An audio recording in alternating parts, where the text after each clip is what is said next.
Well, hello everyone, and welcome to the weekly reaction show. You with myself, Steve Wiss. We've had some technical problems with the software we use, so I do apologise to everyone. James Easton, we can now hear him, but we can't see him. So, James, how are you doing? I'm very good, thank you, Steve. Face for radio, you might say, anyway. So I think the audio is more important. It is more important that we hear you, James. So, yeah, how has the weekend been going for you? How have you been assessing the Ligue weekend so far? Yeah, it's been interesting, Steve. I think we've had a couple of surprises. I know we tipped up on the Bet Rivers show over goals in the Brest versus Rennes game that finished 0-0, which was a surprise for everybody. But the big game is yet to come. We've got Lyon PSG tonight, which is a massive game for all sorts of reasons in League One, on and off the pitch. So plenty, I think, to talk about there. Yes. First of all, I've just got to say there are some matches live in play right now in the Premier League. Manchester United are away against Arsenal, 1-1 at half time. Rashford scored against the run of play. Arsenal immediately equalised from Bukayo Saka. Arsenal minus 105 at half time to win this game on the money line. The over/under goal line is at 3.5 minus 110. Now I have been keeping my eye on this game, and I was looking at striking for in-running overs just before Rashford scored. Now I really am not sure. I think over 3.5 goal line seems a bit too high. If I was to stake something in running in this game, it would be on the money line Arsenal minus 105. Probably I could see a 2-1 type result, but I think that this game's a tough one to bet on right now. I don't know if you've been keeping your eye on the Nice game, James. 58 minutes gone now. Strasbourg have hardly had a shot in anger there. 1-0 to Nice. It's a funny game. Funny game, this, Steve. It was. I think, and you obviously know this from following League One as well. It's one of those matches where we've got two teams here where we don't quite know what to expect actually from Nice and Strasbourg. So for me, this was a game to leave alone this weekend. Nice have had a patchy start to the season, we could say. Strasbourg have blown hot and cold as well. We've got two new managers here in charge of two really ambitious teams who've added a lot of players over the summer, but we don't really have a pattern to either of these two teams so far. So yeah, I saw the goal just before. Yeah, I wouldn't personally be betting on this game because Strasbourg just don't seem to be offering anything at all. But I've seen it where a team only has one goal and then there's a late equaliser. So a draw at plus 550 wouldn't be impossible. Marcelo Martin asked a question here. Do you think the international break, before the international break, there's more overs than normal? That's a good question. We've not really seen that this weekend, have we, in League One, which has been a high-scoring league so far this season. The Lille-Montpellier game earlier today was a game which I think a lot of people would have expected overs in, two attack-minded managers, and we've seen lots of good attacking play from them.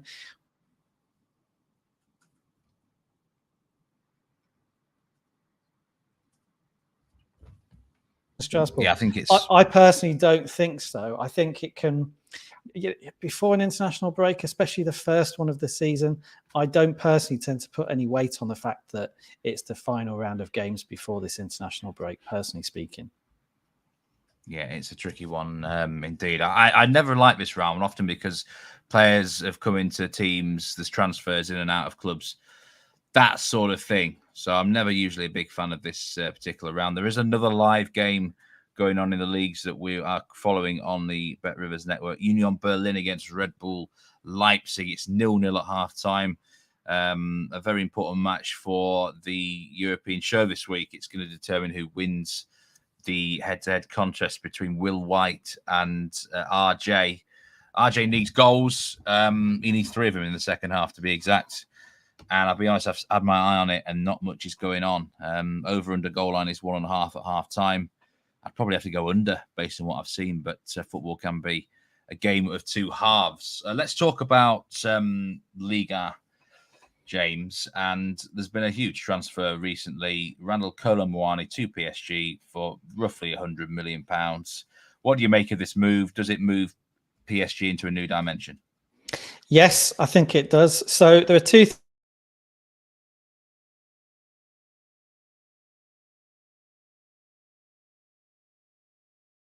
point of view, this simply adds to the sense that PSG are built for Kylian Mbappe in a way that they just have not been in any of his time at the club so far. What I mean by that is we know that Mbappe wanted Kolo Muani to come in this summer. So he's going to be really, really pleased. And it's the second attacking player that PSG have brought in that Mbappe was keen to have. The first, of course, being Ousmane Dembele, who came in from Barcelona. So what we're looking at now is we're looking at a front three at PSG of Dembele, Kolo Muani and Kylian Mbappe, which in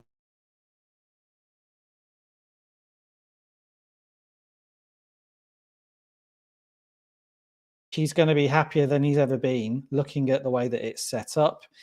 You can just imagine in training, he'll be really, really pleased to have these people around him. So that's the first thing to say. I think the atmosphere and the environment at PSG is going to be fantastic.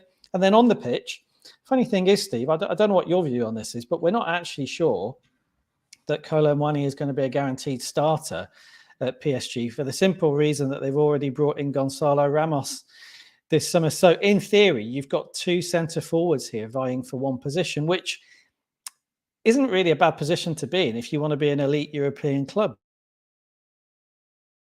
It's not. It's not a bad position to be in at all.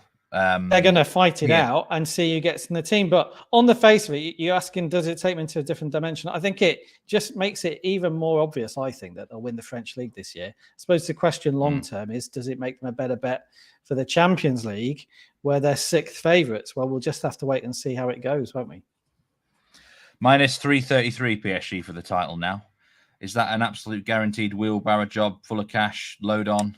I think so. Yeah, I think so, Steve. I can't see any way now that PSG don't win the title. I think an interesting bet, actually, right now,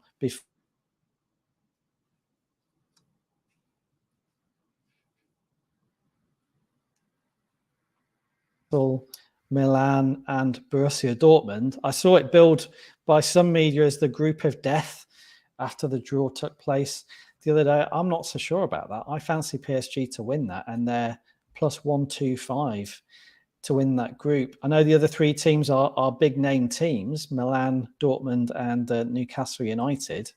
But I think PSG are comfortably the strongest side in that group. So, yeah, I think they're nailed on now to win League One.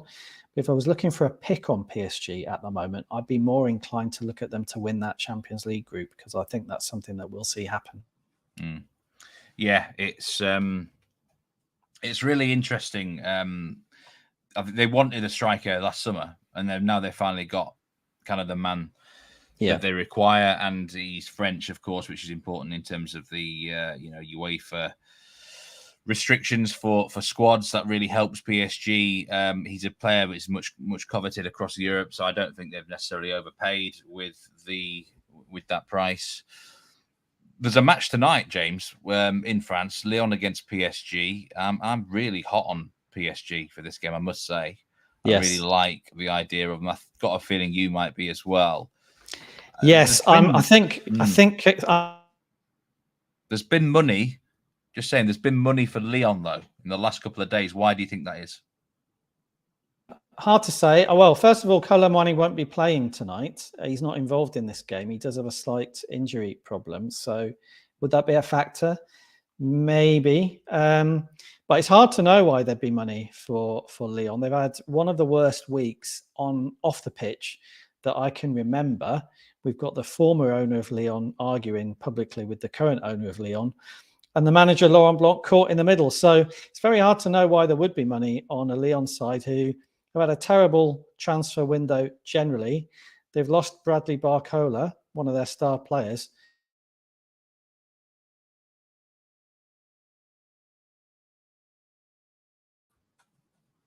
Into a potentially an easy win here for PSG. So the fact there's been money for Lyon surprises me, I must admit.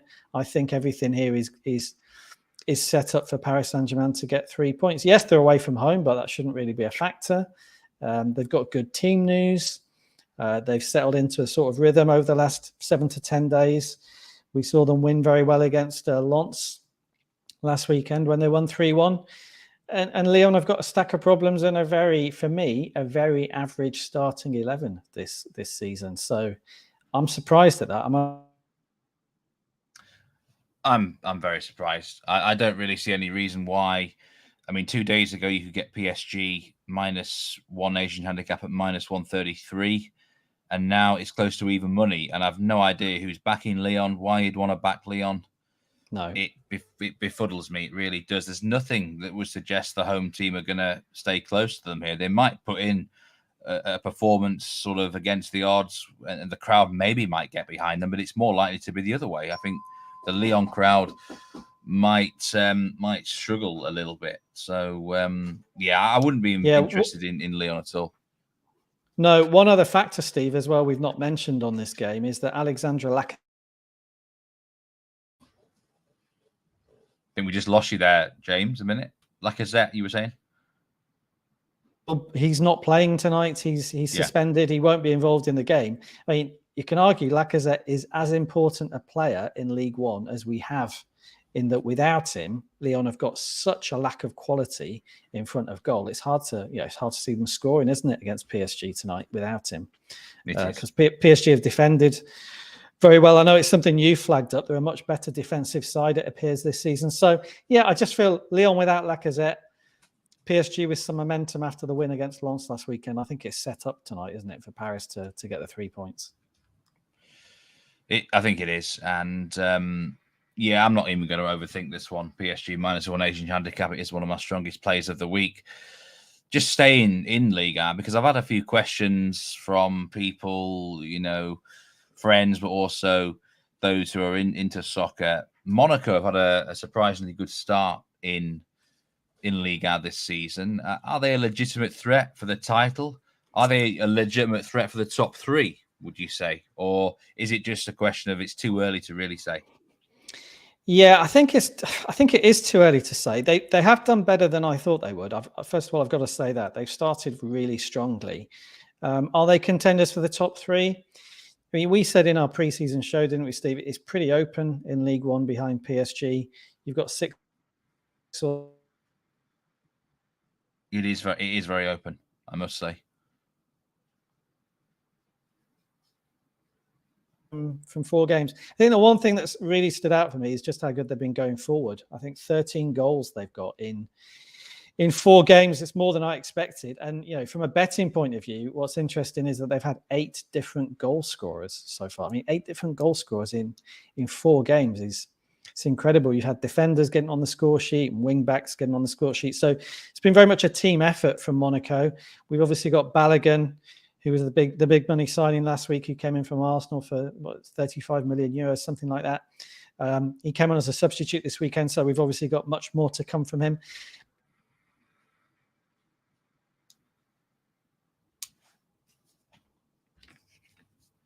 For those watching, do ask any questions that you would like. Do apologise. We do have some technical issues today at times. It sounds like there is this in and out of this. James is occasionally cutting out, and we do have an issue with the video, but appreciate your patience watching. But staying with Liga, before we move on to some Premier League matters, James. Lens, what is going on with the French teams in Europe? They seem to underperform every single year. Arsenal, of course, have drawn them in the Champions League. And I've seen a lot of people saying that Lens are going to get 0 points in the groups. What do you think about that?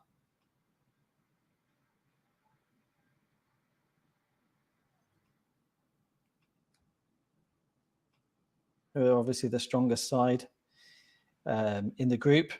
But can they get a point at home to PSV or Sevilla? I think they probably can. Having said that, I don't think they've got much chance of going through the group stage.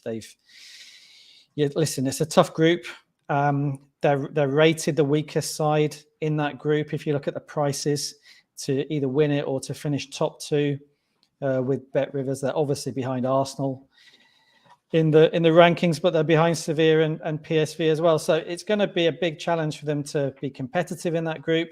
I think they'll get a point at least, or points, but I don't think they'll be quite as bad as some people think.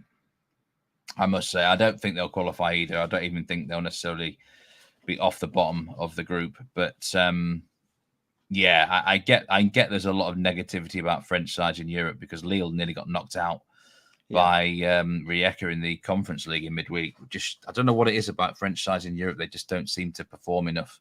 It's as if it doesn't matter as much for them. Maybe it's a mental thing. I don't know. If you have an opinion on that, James. Yeah, it could be. I mean, I think that Lens might be okay on that front, actually, because we know they're going to get a sellout crowd here. We know the atmosphere will be good in their home game. So that's something that I think will help them. They'll certainly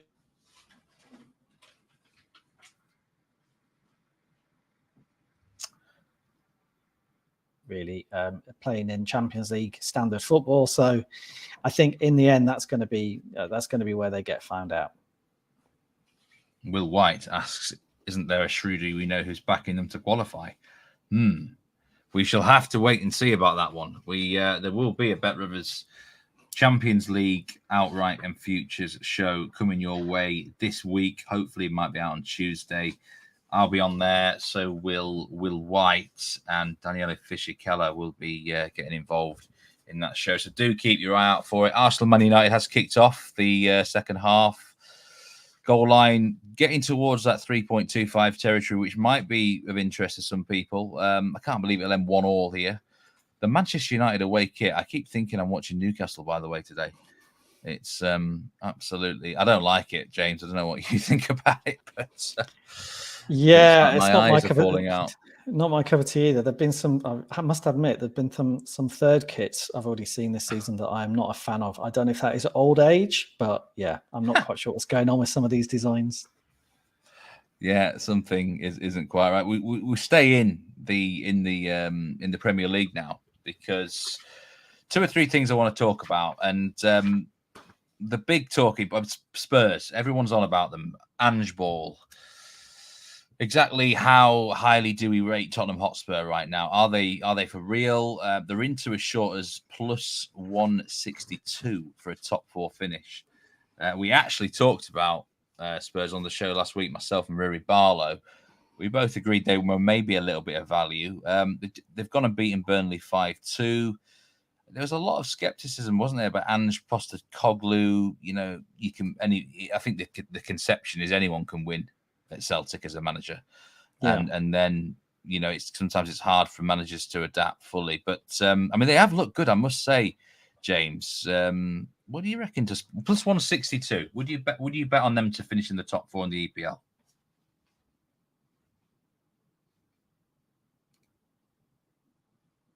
Stats here on Tottenham. 10 points from 4 games they've got this season, and that is what is getting everybody excited. This time last season, they had 10 points from 4 games as well. So they've actually not made any better a start than they made last season. And of course, last season, they ended up down in 8th place. Now, I'm not saying they won't improve on 8th place, but I feel it's very early, very, very early. It's obviously impressive the way they beat Burnley yesterday.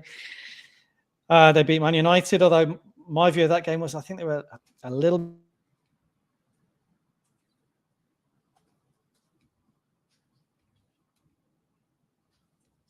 making out. Listen, there's a real feel-good factor here. The new manager's come in. He's a popular guy. You can tell there's been a change of mood at Tottenham, and that's obviously filtered through to the players, the way they seem to be, playing their football at the moment. They've lost Harry Kane, and you can argue no one say you'd be a better team without Harry Kane, but they cope really, really well with it, the way they're playing and the way they've been set up. So I think there's lots of positives, but the way I look at it, if you're going for a top 4 place in the Premier League, there's obviously only 3 places up for grabs because Man City are going to take one of them. Are they strong enough to take one of the other?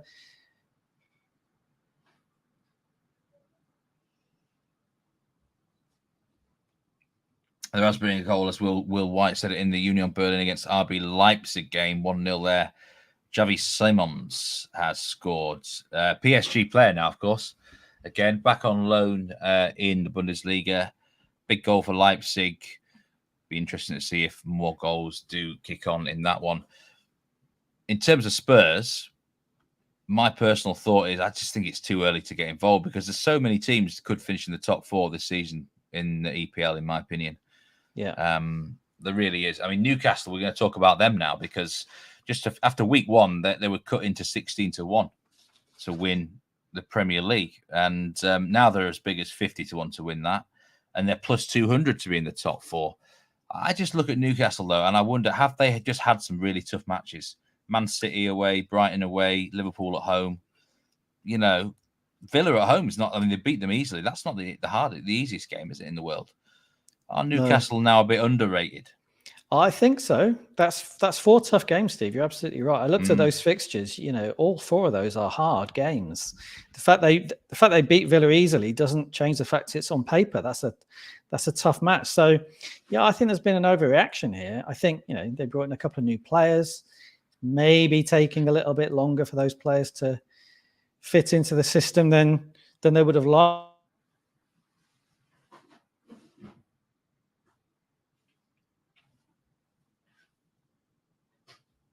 Well protected at the back, but it's really, really early. And if you compare those fixtures to the Tottenham fixtures, Newcastle have had a tougher start to the season. So for me, yeah, way too early. I think I personally think that's an overreaction by the market. They are still, for me, very much top 4 contenders this season.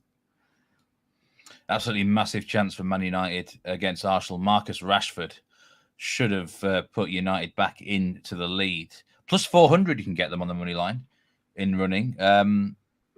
I don't think I would be backing that, but they are going to be dangerous on the break in this game. It now might be a good time for people to strike on that over 3.25 goal line in running. I don't think it would be a full loser, but there's probably a good chance of exactly 3 goals in the game. That's the problem. But I would be leaning over rather than under, I think, in this particular match. Feels like both teams really need to win it, and we'll have that approach to win it. Manchester United always feel better. I think they're always better on the counter-attack, James. I don't know about you, but these are the sort of games, they can be dangerous on the break. Yes. I mean, that's obviously a bellwether game, really, isn't it, for both clubs, because both have faced some criticism so far this season about how they're playing. And they have.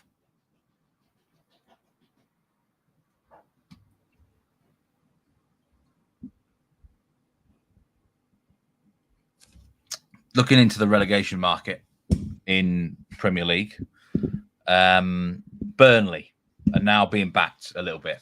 Pre-season, everyone was saying they're going to be mid-table. They're going to be a real pleasant surprise. Vincent Kompany, they completely demolished the Championship. But they're now into as short in places, I think, as short as plus 200 to go down after that defeat against Spurs last week. They've only played 3 matches. One of them was postponed against Luton Town. Again, are we? Where do you stand on the Burnley front here, James? Because each week it seems there's varying different opinions about where the value is for the 3rd relegation spot. Everyone seems to presume Luton and Sheffield United are dead in the water. But for the 3rd spot, opinions range week in, week out. Yeah, I think Burnley are interesting because they've come up in style, but they've actually changed their team quite a lot. I do wonder if they're a side who will improve as the season goes on. If you look at the side they selected yesterday in the game that they lost 5-2 against Tottenham, six of their starters, 6 of the 11 starting players were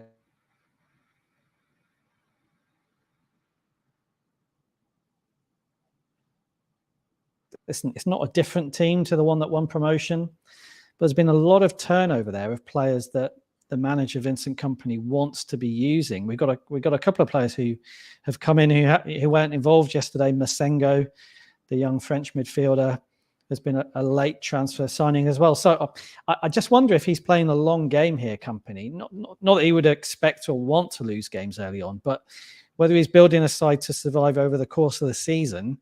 And they're actually a side that we will see improve as some of these new faces settle into the team. That's my sort of reading of Burnley at the moment. So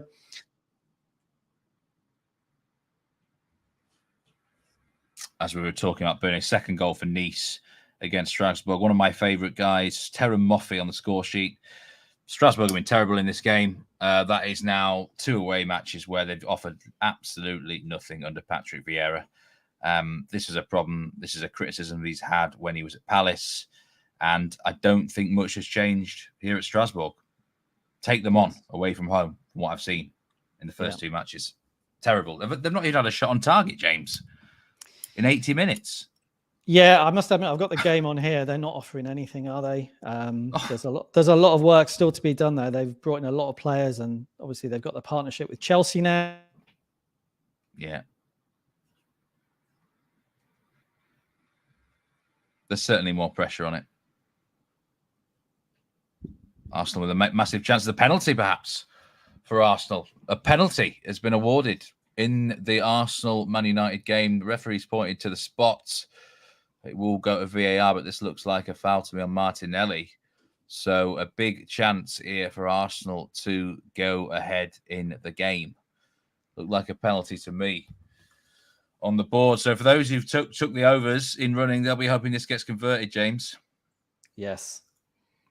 It certainly will. Where were we on the itinerary here? Yeah, I want to go into the Bundesliga. I know it's not your sort of league, really, that you follow too much, James, but I've got a few things to say about it.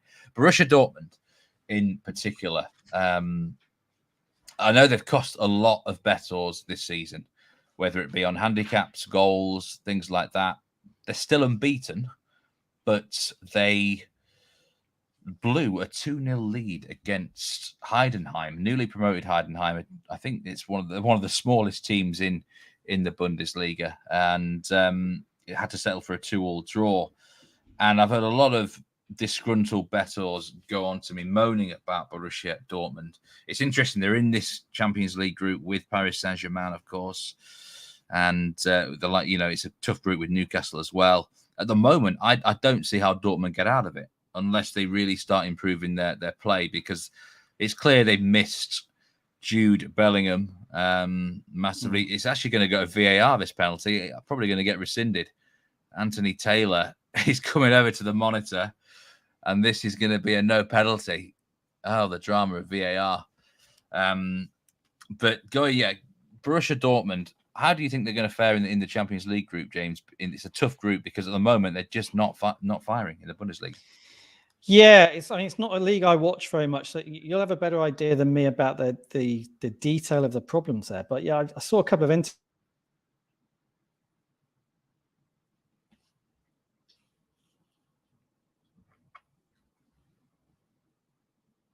he's made an incredible start at Real Madrid. I think if you lose a player of that caliber, it's going to hurt you. And Dortmund were never a club that were going to go back into the market and be able to sign somebody of that standard. So right now, honestly, their best hope, I think, in that Champions League group, which is very, very tough, is for one of the other two teams that they're going to be fighting for one of the qualification places with to falter, because at the moment they look like a weaker side, don't they, than last season? You know, you follow it, Steve. Do you feel that Bellingham is the main factor here, or do you think there's more to it than that? I do. Well, I think actually Bellingham is a huge factor, but what you got to remember is they lost the title on the last game of the season. All they had to do was win their final game, and they were the champions. A rare chance for someone to beat Bayern Munich in this Bundesliga title race. And you know, I said on the Outright show, you try to be as kind as you can, but they totally bottled it. They cracked when the pressure was on. When, you know, push came to shove, they didn't have enough to win that title, and that can leave scars for any team in any nation. So I think there's definitely a factor there that you can get them as big as plus 1,000 to win the Bundesliga. I couldn't be placing monopoly money on that right now, because I think there's other teams that Bayern will win the league. But at the minute, I see the likes of Leipzig, Leverkusen, who are still at 100% record to start the season with. I think they're going to get closer to Bayern Munich at this point in time. Dortmund may well get better as the season goes on. Maybe they might even need to reinforce in January and realize where their weaknesses are. But Bayer Leverkusen, I'll just touch on them before we close the Bundesliga a bit. They have looked good so far as well. They have been scoring a lot of goals. I know that certain people are already looking at them in the Europa League, for example, to potentially win that.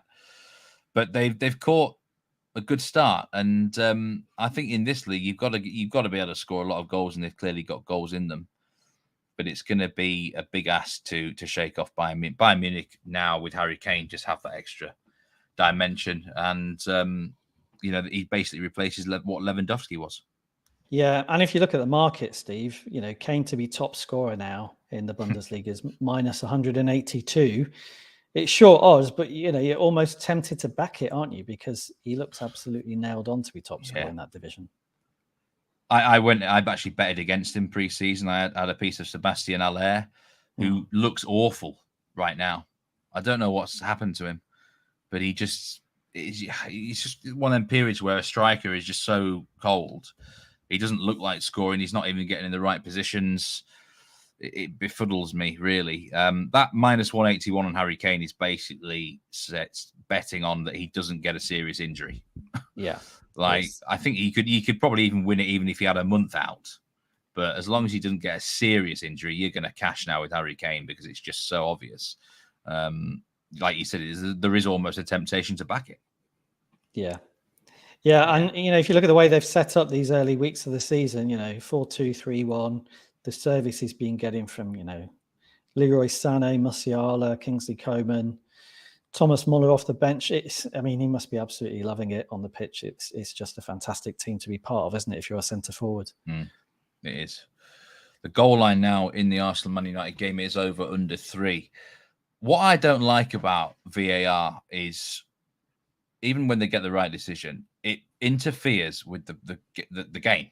Like, you've got about a 3 or 4 minute break. I think momentum is lost for both teams potentially, and it's almost like a clean slate. So I'm always a bit dubious after there's been a VAR no call, whether you can regain the match tempo and things like that. And this point in time, I wouldn't actually have a clue if it goes over or under anymore. You do wonder, don't you, if it changes a team's mental approach sometimes. If you have a lucky escape, if you feel, we've got away with one there because VAR's reversed the division.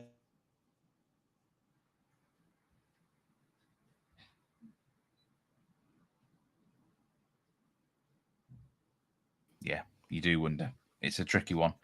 Just before we sign out, we do want to have a word on La Ligue and Real Madrid. Talked last week with Rory Barlow about the Bellingham effect. And again, he's won them a game late yesterday against Getafe. Getafe, of course, in the news this week for signing Mason Greenwood. But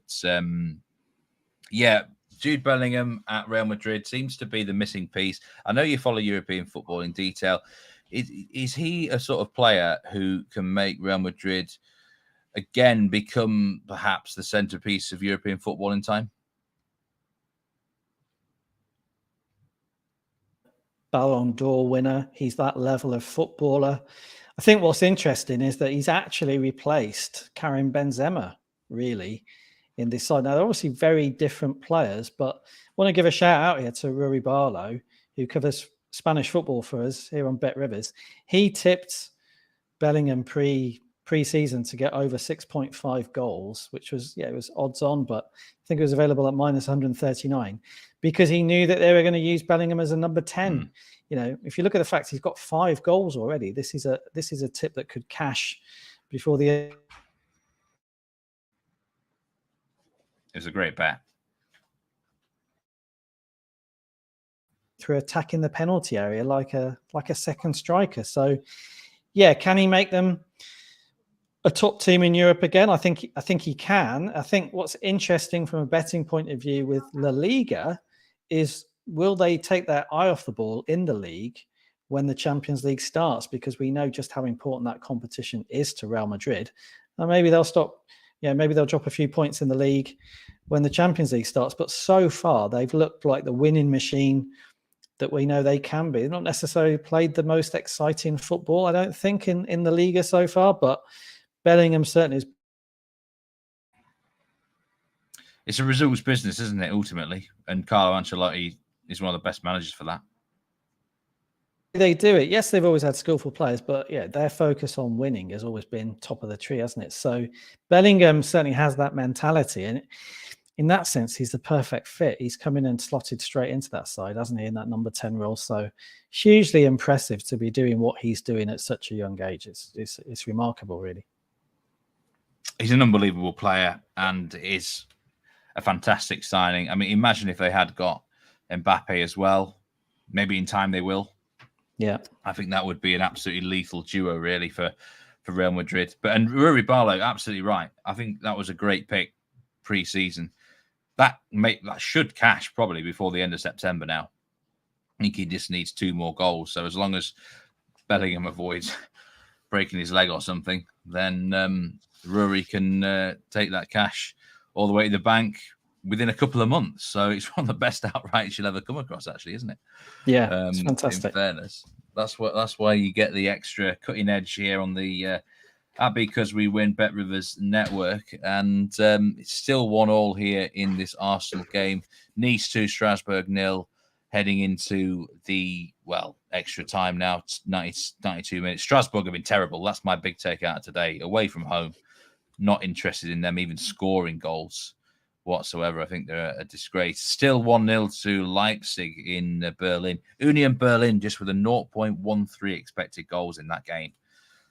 I have mentioned Union Berlin a few times on my show, and I don't think they are a very good team. And watch them now score 2 late goals and just fluke the win. But yes, we'll leave it there. Do it again. Apologies to the listeners and viewers for the late start to the live reaction show, and also that I know there's been the odd technical problem here. We've done our best. We've done our best to counter it, and it's been great to hear some of your opinions, James. We'll have to get you on another reaction show soon, yes, where hopefully we can see you visually as well, and we'll get those technical issues sorted. But thanks anyone who did join. And there is going to be a reaction show next week. Myself and Jack Wright are going to be on, and we're going to be talking about international football with the qualifiers around. So we'll be looking into sort of outrights as well for Euro 2024 and whatever live games are on at the same time. I think we've got Denmark-Finland. There's certainly a possibility there. But Jack Wright will be a very interesting reaction show there. Check out this week. We've got previews for European Championship, myself and Rui Barlow, and a Champions League Futures show with Will Wright and Daniele Fischer-Keller. But thanks very much again, James. Appreciate your time. Cheers, Steve. Thanks very much. Thanks all. We'll see you around next time.